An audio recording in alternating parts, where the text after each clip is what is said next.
Hi guys, साहिल रहा।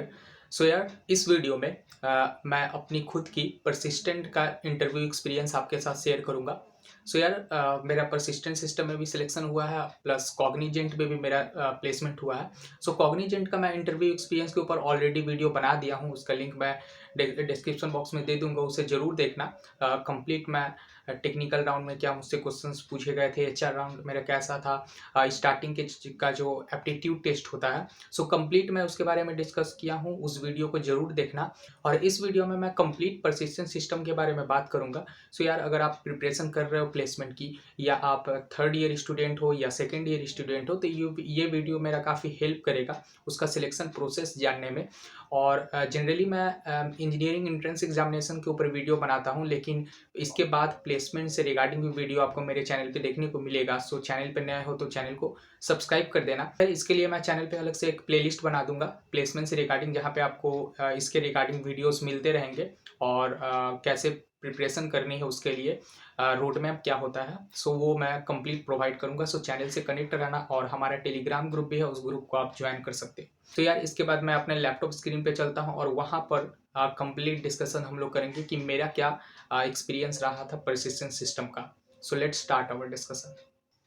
सो start करते हैं हम लोग इंटरव्यू एक्सपीरियंस और सिलेक्शन प्रोसेस के बारे में। सबसे पहले हम लोग बात कर लेते हैं परसिस्टेंट सिस्टम का हायरिंग प्रोसेस क्या था 2022 में। सो यार, 2022 में दो तरीके से परसिस्टेंट सिस्टम हायर कर रही थी, मार्सियन इंटर्नशिप प्रोग्राम, और दूसरा जो प्रोसेस था वो नॉर्मल, जो कि कैंपस रिक्रूटमेंट प्रोसेस जो होता है। सो यार, मार्सियन इंटर्नशिप प्रोग्राम में एक एग्जाम को कंडक्ट किया गया था, और 6th सेमेस्टर में जो जितने भी कैंडिडेट एलिजिबल थे कॉलेज के द्वारा, उन्हें नोटिफिकेशन आया था कि मार्सियन इंटर्नशिप प्रोग्राम में अप्लाई करना है। सो यार, जितने कैंडिडेट इस मार्सियन प्रोग्राम की जो इनिशियल एग्जामिनेशन थी उसको क्वालिफाई किए थे, वो इस प्रोग्राम में कंटिन्यू किए थे, जिसमें जितने भी कोर सब्जेक्ट है कंप्यूटर साइंस इंजीनियरिंग के, वो उन्हें पढ़ना था, और उसके बाद एक इंटरव्यू हुआ और उनका सिलेक्शन हुआ। सो मैं बता दूं कि मेरा सिलेक्शन मार्सियन इंटर्नशिप प्रोग्राम के थ्रू नहीं हुआ था। मैं उस एग्जामिनेशन को मैं जब दिया था तो उसमें क्वालिफाई मैं नहीं किया था। मेरा जो सिलेक्शन हुआ है वो नॉर्मल कैंपस रिक्रूटमेंट से हुआ है, जो कि एक तरह का पूल कैंपस था, जो मैं आगे वीडियो में डिस्कस करूंगा। सेकेंड बार परसिस्टेंट सितंबर 2022 में हमारी कॉलेज में आई थी, और उसके लिए हमने अप्लाई किया। सो ये थी परसिस्टेंट की हायरिंग प्रोसेस 2022 में। मार्सियन डिटेल के बारे में हम लोग बात कर लेते हैं कि उसकी रिक्वायरमेंट क्या होती है। सो मार्सियन प्रोग्राम की जो रिक्वायरमेंट थी, यहाँ पे आप देख सकते हो मिनिमम परसेंटेज रिक्वायर्ड इन 10-12, जो कि नॉर्मल सभी कंपनीज की रिक्रूटमेंट की जो रिक्वायरमेंट होती है, वही मार्सियन के लिए भी रिक्वायरमेंट थी। यार, मार्सियन के बारे में थोड़ा डिटेल में बता दे रहा हूँ, क्योंकि आपके समय में भी ये आएगा, तो ये एक अच्छा अपॉर्चुनिटी होता है। आपके पास 2 मौका रहता है परसिस्टेंट सिस्टम में अप्लाई करने का। तो ये मार्सियन डिटेल्स आप लोग यहाँ पे देख सकते हो। सो इसके बाद हम लोग बात करते हैं सेकेंड टाइम में फिर से कॉलेज के द्वारा हमें इन्फॉर्म किया गया कि जो कैंडिडेट जिनका सिलेक्शन मार्सियन में नहीं हुआ था, वो एलिजिबल है सेकेंड टाइम में जब परसिस्टेंट रिक्रूटमेंट के लिए आई थी, यानी कि सितंबर मंथ में, उस टाइम पे।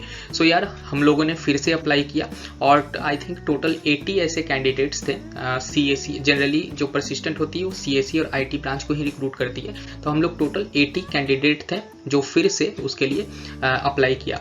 तो राउंड्स के बारे में बात कर लेते हैं सबसे पहले कि क्या क्या राउंड थे। तो सबसे पहले तो हमारा ऑनलाइन असेसमेंट टेस्ट हुआ था, और दूसरा जो था वो टेक्निकल इंटरव्यू 1 था, टेक्निकल इंटरव्यू 2, यानी कि इंटरव्यू जो हमारा था वो उसमें 2 राउंड थे, और जो चौथा राउंड था वो था HR राउंड। सो इसके बाद मैं कंप्लीट डिटेल बताऊंगा अपना एक्सपीरियंस कि जो इंटरव्यू का प्रोसीजर क्या था, ऑनलाइन असेसमेंट में क्या पूछा गया था, उसके बारे में हम लोग डिस्कस करते हैं। सबसे पहले हम लोग राउंड 1 के बारे में बात करते हैं, ऑनलाइन असेसमेंट टेस्ट। तो online assessment test MCAT platform पे कंडक्ट की गई थी। सो उसमें से MCQ जो थे, यहाँ पर आप लोग देख सकते हो कि कोर CS सब्जेक्ट से 20 MCQ थे, और उसके लिए 20 मिनट्स का टाइम दिया गया था। वर्बल यानी कि इंग्लिश जो था 15 क्वेश्चन उसमें थे, उसके लिए 15 मिनट का टाइम किया था। लॉजिकल रीजनिंग के 15 क्वेश्चन थे, और उसके लिए 15 मिनट का टाइम दिया गया था, और 2 कोडिंग क्वेश्चन थे जिसके लिए 45 मिनट का टाइम दिया गया था। मैं डिफ़िकल्टी लेवल की मैं बात करूँ तो जो कोर सब्जेक्ट है कोर CS की, इसकी इसको मैं मॉडरेट बताऊंगा और 15 क्वेश्चन जो इसमें से 20 क्वेश्चन में से 15 क्वेश्चन मैं एकदम करेक्ट बनाया था और 5 क्वेश्चन थे वो मैं गेस किया था। और वर्बल जो थे ये टाइम टेकिंग था क्योंकि कॉम्प्रिहेंशन दिया था और उसके अकॉर्डिंग क्वेश्चंस पूछे गए थे और यहाँ पर 15 क्वेश्चन के लिए 15 मिनट दिया गया था, तो थोड़ा सा वर्बल का जो कॉम्प्रिहेंशन पार्ट था वो टाइम टेकिंग था, ज़्यादा वक्त नहीं मिल रहा था उसको सॉल्व करने के लिए। और लॉजिकल वो बहुत ही आसान था, इजी उसको आप लोग बोल सकते हो, आसानी से आप कर पाओगे। 2 कोडिंग क्वेश्चन में से एक कोडिंग क्वेश्चन इजी लेवल का रहता है और दूसरा थोड़ा सा टफ रहता है। तो मुझसे एक कोडिंग क्वेश्चन सॉल्व हुआ था। सो सबसे इम्पॉर्टेंट होता है ये पार्ट, यानी कि कोर CS के ऊपर जो पूछे जाते हैं MCQ, यानी कि DBMS उसमें रहता है, UPS के क्वेश्चंस होते हैं, OS नेटवर्किंग के क्वेश्चंस होते हैं, तो उसको आप लोग अच्छे से प्रिपेयर करना, क्योंकि अगर उसमें मैक्सिमम आप अगर 80% सही कर देते हो तो आपकी चांसेस बन जाती है ऑनलाइन असेसमेंट टेस्ट को क्लियर करने की। सो वहाँ पर मैं 15 क्वेश्चन को एकदम करेक्ट मैं बना दिया था। तो यार ये ऑनलाइन असेसमेंट टेस्ट के ऊपर कंप्लीट ओवरव्यू है। सो जैसा कि मैं बताया कि हम लोग 80 कैंडिडेट्स थे जिन्होंने एग्जाम दिया था, लेकिन उसमें से केवल 20 ऐसे कैंडिडेट्स थे जो कि ऑनलाइन असेसमेंट टेस्ट को क्लियर कर पाया था और उसमें से मैं भी था। सो गाइज यहाँ तक तो मुझे लग रही थी कि मेरा ऑन कैंपस प्लेसमेंट होने वाला है, लेकिन सडनली हमें मेल आता है कि जो हमारा टेक्निकल इंटरव्यू होगा वो उसके लिए फिजिकली हमें कोलकाता का सेंटर में प्रेजेंट होना होगा। सो यार इसके पहले जितने भी मार्सियन के थ्रू जितना भी रिक्रूटमेंट हुआ परसिस्टेंट का, सभी कम्प्लीटली वर्चुअल हुए थे, यानी कि सारा जो इंटरव्यू प्रोसेस था वो वर्चुअल था। लेकिन हमारे टाइम पे फिजिकली हमें जाना था इंटरव्यूअर के सामने इंटरव्यू देने के लिए। यार वेस्ट बंगाल के ईस्ट जोन में जितने भी कॉलेज के कैंडिडेट ने ऑनलाइन असेसमेंट टेस्ट को क्लियर किया था, उन लोगों को सबको वहाँ पे बुलाया गया और उसमें से सभी एक साथ हम लोगों ने टेक्निकल इंटरव्यू दिया था और उसके अकॉर्डिंग हमारा सिलेक्शन हुआ, जो कि फर्दर वीडियो में बात करते हैं। तो टेक्निकल राउंड के बारे में डिस्कस करने के पहले हम लोग पूल कैंपसिंग के बारे में बात कर लेते हैं, क्योंकि कुछ लोगों को नहीं पता होता कि पूल कैंपसिंग रिक्रूटमेंट कैसी होती है। सो यार ज़्यादा डिफरेंस है नहीं ऑन कैंपस और पूल कैंपस में। बेसिकली डिफरेंस यही है कि ऑन कैंपस में आपकी जो कंपटीशन होती है वो आपके कॉलेज के स्टूडेंट के साथ ही होती है, लेकिन पूल कैंपसिंग में कुछ 5 या 6 कॉलेज के कैंडिडेट को एक साथ में किसी प्लेस पे बुलाकर वहाँ पर आपका कंपटीशन होता है और वहाँ से स्टूडेंट को सिलेक्शन होती है। सो यार यहाँ पर जो प्लेसमेंट की पॉसिबिलिटी है वो पूल कैंपसिंग में थोड़ी सी कम हो जाती है पॉसिबिलिटी, क्योंकि वहाँ पर टफ होता है, कंपटीशन आपकी बढ़ जाती है, जिससे कि वहाँ पे प्लेसमेंट पाना थोड़ा टफ होता है in comparison to on campus. So basically यही डिफरेंस है ऑन कैंपस और पूल कैंपसिंग में। सो यार जैसा कि मैं बताया कि मेरा जो ऑनलाइन असेसमेंट टेस्ट तक तो ऑन कैंपस ही प्लेसमेंट थी, लेकिन सडनली जब टेक्निकल इंटरव्यू स्टार्ट हुआ तो हमें बताया गया कि पूल कैंपसिंग हमारा कंडक्ट किया जाएगा और मुझे कोलकाता में रिपोर्ट करना था टेक्निकल इंटरव्यू फर्स्ट के लिए। सो यार 9 AM मेरी रिपोर्टिंग टाइम थी। सो वहाँ पर मैं गया तो बाकी अदर कॉलेज के स्टूडेंट भी वहाँ पर प्रेजेंट थे। सो टेक्निकल इंटरव्यू हमारा ग्रुप में कंडक्ट किया गया था और मेरा जो ग्रुप का ड्यूरेशन था 1.5 आवर की थी। सो ग्रुप में 5 या 6 मेंबर प्रेजेंट थे। सो हमें ग्रुप में पहले डिवाइड कर दिया गया था और मेरे ग्रुप में सारे मेरे कॉलेज के ही स्टूडेंट थे। हमारा इंटरव्यूअर पैनल में जस्ट एक ही इंटरव्यूअर था। सो सबसे पहले क्वेश्चंस के बारे में बात करते हैं कि क्या हुआ। तो सबसे पहला जो मोस्ट फेमस क्वेश्चन है, टेल मी अबाउट योरसेल्फ, जो बारी बारी से इंटरव्यूअर ने सभी से पूछा कि टेल मी अबाउट योरसेल्फ। तो मैं एक ब्रीफ इंट्रोडक्शन दिया अपने बारे में, इंक्लूडिंग माय पर्सनल प्रोजेक्ट। दूसरा जो सबसे इंपॉर्टेंट है, हमारा काफ़ी लंबा डिस्कशन चला था ऊप्स के ऊपर। तो इंटरव्यूअर ने बारी बारी से सबसे पिलर्स जो ऊप्स की होती है, जैसे कि एब्स्ट्रैक्शन, पॉलीमॉर्फिज्म, इनकैप्सुलेशन, तो इन सब के ऊपर एक लंबा डिस्कशन चला। हमें रियल लाइफ एग्जांपल से एक्सप्लेन करना था और ग्रुप में इंटरव्यू होने के कारण एक बेनिफिट भी था कि कोई कैंडिडेट को कोई पर्टिकुलर क्वेश्चन के आंसर नहीं आते हैं तो यहाँ पर अपॉर्चुनिटी मिलता है कि हाथ उठाकर मैं जवाब दे दूँ। तो यहाँ पर ये एक बेनिफिट था। और कोडिंग क्वेश्चन के बारे में मैं बात करूँ तो एक तो पैटर्न का क्वेश्चन था जो कि सबके लिए सेम था, डायमंड पैटर्न हमें दिया गया था। सो मैं बता दूं कि आप अगर परसिस्टेंट के इंटरव्यू में जाते हो तो पैटर्न से क्वेश्चन कंपलसरी होते हैं। किसी भी कंपनी में आप जाते हो सो पैटर्न से जनरली क्वेश्चन पूछा ही जाता है कोडिंग क्वेश्चन में। और दूसरा जो हमारा क्वेश्चन था वो स्ट्रिंग के ऊपर था, जो कि सिंपल क्वेश्चन था। तो कोडिंग क्वेश्चन मैं दोनों ही सॉल्व कर दिया था और कोडिंग क्वेश्चन जो था वो कंप्यूटर पर नहीं सॉल्व करना था, उसे पेन और पेपर पर सॉल्व करना था। मेरे ग्रुप में जितने भी मेंबर थे सभी ने कोडिंग प्रॉब्लम को सॉल्व कर दिया था। सो बेसिकली फर्स्ट राउंड का में हम लोग क्वालिफाई करेंगे कि नहीं, ये पूरा डिपेंड था। जो हमारा लॉन्ग डिस्कशन हुआ था ऊप्स के ऊपर, उसी के ऊपर डिपेंड था।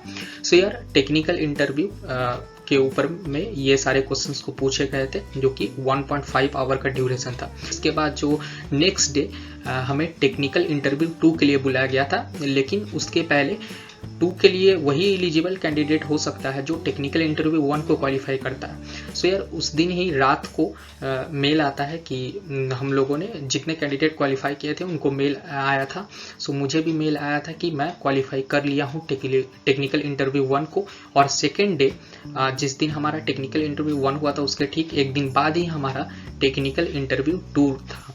सो उसके बारे में हम लोग डिस्कस करेंगे। बात करते हैं टेक्निकल इंटरव्यू 2। सो इसमें भी 9 AM का टाइम मुझे दिया गया था, फिर से रिपोर्ट करना था कोलकाता। और इस बार जो ड्यूरेशन थी वो 2 आवर की थी। और इस बार मेरे ग्रुप में 3 से 4 मेंबर, मेरे ग्रुप में 3 मेंबर थे, लेकिन 3 से 4 मेंबर को वहाँ ग्रुप वाइज भेजा जा रहा था टेक्निकल इंटरव्यू 2 के लिए। सो मैं इंटरव्यू की अगर कंपेरिजन करूं कि टेक्निकल इंटरव्यू 1 से टेक्निकल इंटरव्यू 2 क्या डिफ़िकल्ट था, तो कोडिंग क्वेश्चन में थोड़ा डिफरेंस था, थोड़ी डिफ़िकल्टी थी। लेकिन जो प्रोसीड्योर मैं बोलूँ स्टार्टिंग से, कि जैसे कि पहले इंट्रोडक्शन पूछा गया, फिर ऊप्स के ऊपर डिस्कशन हुआ, तो उसमें कोई डिफ़िकल्टी नहीं थी। जैसे कि टेक्निकल इंटरव्यू 1 हुआ था वैसे ही टेक्निकल इंटरव्यू 2 को कंडक्ट किया गया था। जस्ट डिफरेंस था, कोडिंग क्वेश्चन टफ था टेक्निकल इंटरव्यू 2 में। सो क्वेश्चंस के ऊपर बात करते हैं कि कौन सा क्वेश्चन पूछा गया था। सो सबसे पहले तो टेल मी अबाउट योरसेल्फ पूछा गया, तो फिर से मैं वही बताया था जो कि टेक्निकल इंटरव्यू 1 में मैं बताया था। और दूसरा था इस बार प्रोजेक्ट के ऊपर डिस्कशन हुआ। तो मेरा प्रोजेक्ट जो था वो डीप लर्निंग के ऊपर है। मैं बनाया अपना पर्सनल प्रोजेक्ट डीप लर्निंग के ऊपर बनाया हूँ, ऑब्जेक्ट डिटेक्शन। तो वहाँ पर मैं उसको एक्सप्लेन किया, लेकिन मुझसे कोई काउंटर क्वेश्चन नहीं पूछा गया था प्रोजेक्ट में। और उसके बाद ऊप्स से रिलेटेड कुछ क्वेश्चंस पूछा गया। DBMS से मुझसे क्वेश्चन पूछा गया था, जैसे रिडंडेंसी क्या है, एग्रीगेट फंक्शन क्या है। तो इसका प्रिपरेशन मैं अच्छी तरीके से करके गया था, तो उस सब का आंसर मैंने बता दिया। जो कोडिंग क्वेश्चन थे वो थे reverse 2D matrix without using any space. So ये कोडिंग क्वेश्चन लकीली मैं इसको प्रैक्टिस किया था पहले, और यही कोडिंग क्वेश्चन मुझे मिल गया था वहाँ पर। तो उसका जस्ट स्यूडो कोड लिखना था कॉपी पे। सो मैं स्यूडो कोड लिख के उसे उसकी जो एल्गोरिथम थी उसको एक्सप्लेन करना था इंटरव्यूअर को, तो वो सेटिस्फाई हो गया। इसके बाद जस्ट 1 आवर के बाद ही इसका रिजल्ट आ गया कि टेक्निकल इंटरव्यू 2 में जितने भी क्वालिफाइड कैंडिडेट हैं वो लोग HR राउंड के लिए रुकेंगे, और बाकी जो इसमें क्वालिफाई नहीं किए थे वो घर वापस चले जाएंगे। तो इसमें टेक्निकल इंटरव्यू 2 भी मैंने क्लियर कर लिया था उसी दिन ही, और हमारा HR राउंड को उसी दिन कंडक्ट किया गया था। सो उसके बारे में हम लोग डिस्कस करते हैं। उसके बाद HR राउंड के बारे में बात कर लेते हैं, जिसका ड्यूरेशन जो था वो 30 मिनट की। सो क्वेश्चंस की मैं बात करूँ तो जनरल क्वेश्चन मुझसे पूछे गए थे। और मैं परसिस्टेंट के बारे में बोलूँ तो परसिस्टेंट का जो HR राउंड होता है वो उसमें एलिमिनेशन ना के बराबर होते हैं। अगर आपने टेक्निकल राउंड 1 और 2 क्लियर कर लिया है तो HR राउंड भी आप आसानी से क्लियर कर लोगे। सबसे पहले क्वेश्चन ही पूछा गया टेल मी अबाउट योरसेल्फ, तो मैं सेम आंसर ही दिया था जो कि मैं टेक्निकल राउंड में दिया था आंसर, लेकिन यहाँ पे मैंने अपने हॉबीज़ को भी इंक्लूड किया था। फिर दूसरा क्वेश्चन था फैमिली बैकग्राउंड के बारे में, जिसमें पूछा गया था फादर्स क्या काम करते हैं। और फिर मुझसे पूछा गया कि रीएलोकेट के लिए रेडी हो या नहीं, तो मैं यस कहा था। और उसके बाद स्ट्रेंथ के बारे में पूछा गया। तो कभी भी आप अगर HR राउंड देने जाते हो तो वीकनेस और स्ट्रेंथ को आप अच्छी तरह से पढ़ के जाना, प्रैक्टिस आप कर लेना, कहीं लिख कर आपकी वीकनेस और स्ट्रेंथ क्या है बोलने की, क्योंकि वहाँ पे हेजिटेशन होता है इंटरव्यूअर के सामने में, आप कुछ और भी बोल सकते हो, इसलिए उसकी प्रैक्टिस कर लेना वीकनेस और स्ट्रेंथ के बारे में।